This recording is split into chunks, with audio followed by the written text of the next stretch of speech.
Kim. Kim Chiu or Maha? Ate Maha. Maha or Jeneline Mercado? Ate Maha. Maha or Claudine Barreto? Ate Maha. Maha or Bea Alonzo? Bea Alonzo. Bea Alonzo or Marian Rivera? Bea Alonzo. Bea Alonzo or Lovie Poe? Ay, ang hirap. Ate Bea Alonzo. Bea Alonzo or Ann Curtis? Ann Curtis. Ann Curtis or Bella Padilla? Oy! Ang Ann Curtis pa din po. Ann Curtis or Tony Gonzaga?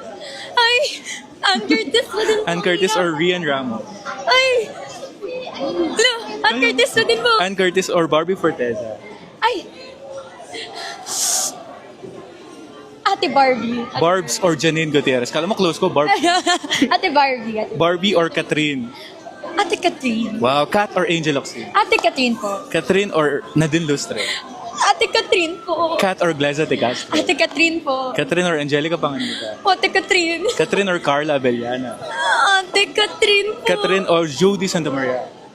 Ay, ang hirap naman ito. Ba't ganito to? Ate Catherine po talaga. Catherine or Judy Ann Santos?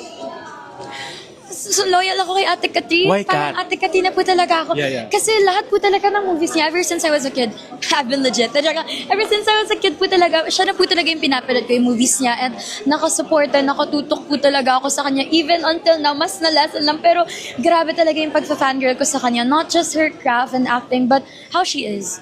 I really admire her po talaga. Like, as a person and as a celebrity. So, Ate Catherine, I love you.